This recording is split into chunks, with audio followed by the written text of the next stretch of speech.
Según las noticias llegadas hace poco del Valle de la Convención, el primer ministro Javier Velázquez Quesquén está manteniendo reuniones con los habitantes de esa zona y de los pueblos donde están las alcaldías menores de Capacheato y Quiteni. Vale la pena anunciar que entre las cosas que se han dicho ya es que el balón de gas va a ser equiparado con los precios que hay en Lima, es decir, no más de 35 soles. Asunto que hasta hace poco, y según lo que ha dicho el ministro respectivo, bajaría al precio de 35 y no los 60 y tantos que costaba en esa zona, siendo y constituyendo un abuso clarísimo en contra de los bolsillos populares, de quienes producen el gas, de quienes son dueños de la tierra y quienes tenían que pagar el doble por un insumo tan básico y tan fundamental en los tiempos modernos. No solo eso, sino que se dice además que se va a levantar el estado de sitio y de emergencia que se decretó en días pasados ante la no conclusión o no prosecución de un diálogo que no debe ser interrumpido. Tenemos que alabar la actitud del gobierno y la actitud del primer ministro en comprender que no se trata de motejar a los habitantes del Valle de la Convención como supuestos terroristas, ni invocando determinados o supuestos irreales o ficticios informes de inteligencia. Cosa curiosa es de notar que con quienes se está reuniendo es con los mismos a los que motejó de supuestos terroristas. Quiere decir que, como dice el dicho popular, más rápido cae un hablador que un cojo. Entre peruanos no debemos caer en la fácil tendencia de motejarnos, de insultarnos, de calificarnos, porque vienen estas cosas que son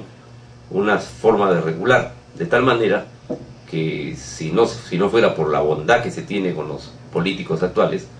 simple y llanamente los retrataríamos en una galería del ridículo, infame, tortuosa y absurda. No se trata de eso, se trata de poner de relieve los esfuerzos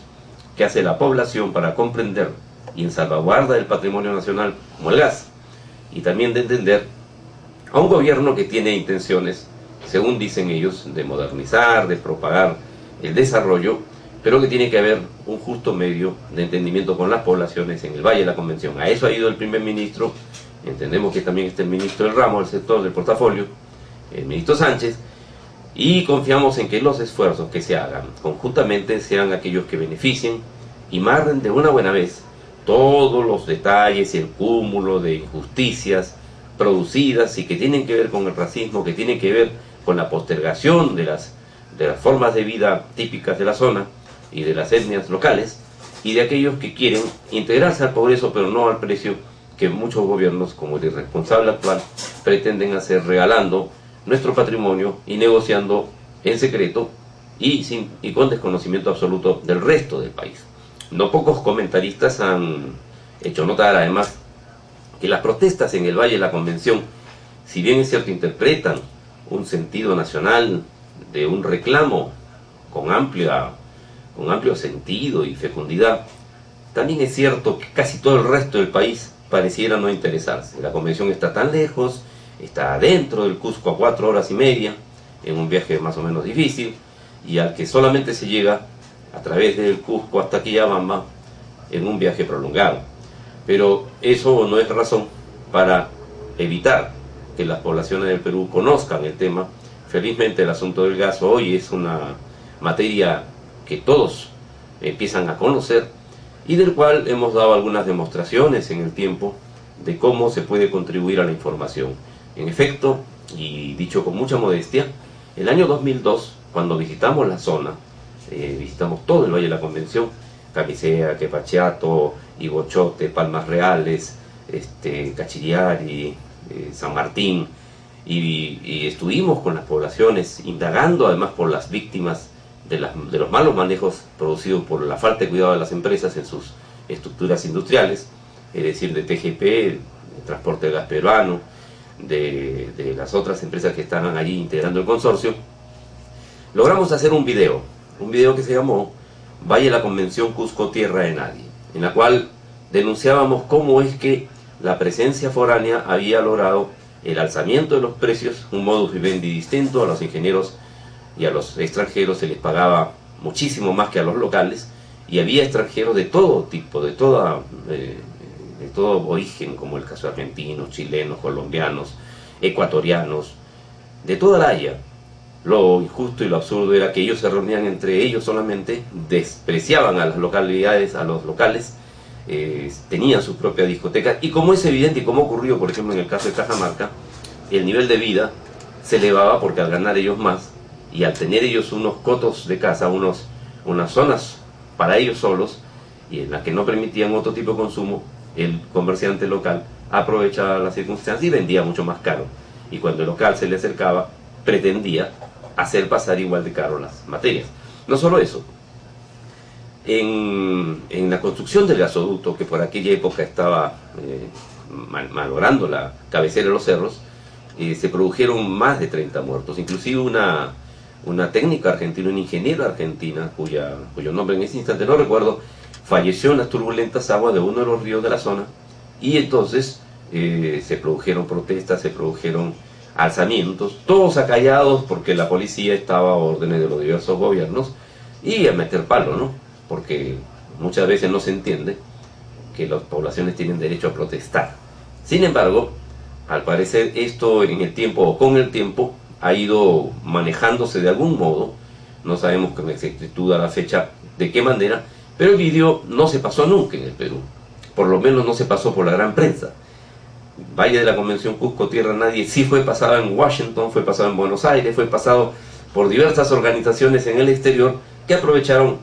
de un trabajo de contribución informativa que nos cupo el honor de liderar en esa época, en el año 2002, pero en el Perú no se pasó. Hoy, después de 8 años, nuestra denuncia de entonces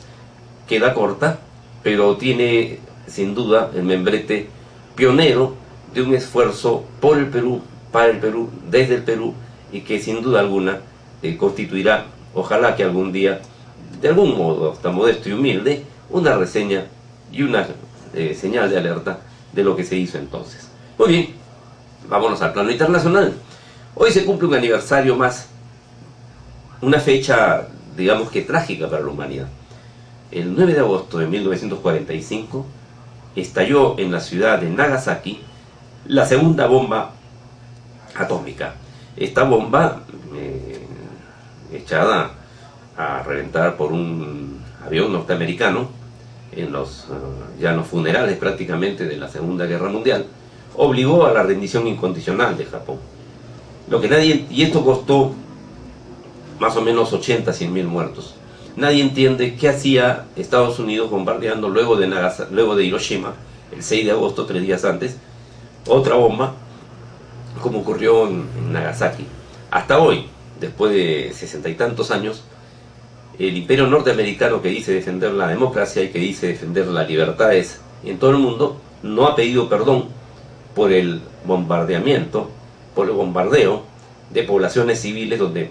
básicamente y mayoritariamente murieron niños, ancianos, gente indefensa, gente que no tenía armas. ¿Qué ocurrió? Nunca se entendió por qué Truman, el sucesor de Roosevelt, por qué Truman dio esas dos órdenes, y no solo una, la que el 6 de agosto reventó en Hiroshima, sino que la segunda, el 9, perdón, en Nagasaki. De manera que este hecho es un hecho que no puede pasar desapercibido ni disimulado. El 9 de agosto, un año como hoy, 1945, una fecha como hoy, se produjo una masacre, una matanza, dando inicio a la era nuclear. Una segunda bomba atómica mató inmisericordiamente a aproximadamente 80.000 a 100.000 japoneses. Como es obvio, Japón ya no tenía sino que rendirse incondicionalmente, y se produjo lo que a posteriori se ha llamado la reconstrucción, no solo de Europa, sino también con capitales norteamericanos de Japón, con el Plan Marshall, que demandó miles de millones de dólares. Y hoy por hoy, Japón es una de las primeras economías del mundo. Cierto que no tiene ejército, cierto que no tiene armas, cierto que no tiene los rudimentos de un país guerrero, porque ya no lo es, pero sí es cierto que tiene, a pesar de los años transcurridos y los decenios transcurridos, dos recordatorios que a cualquier país le constituirían y le significarían un velorio masivo. Matar decenas de miles de personas, básicamente ancianos, hombres y mujeres, no tiene ningún sentido. Y eso es aquí en la Cochinchina o en Estados Unidos. Vámonos, Elías, a una pausa. La semana pasada muchos cuestionamientos daban a entender de que era posible que el gobierno del señor García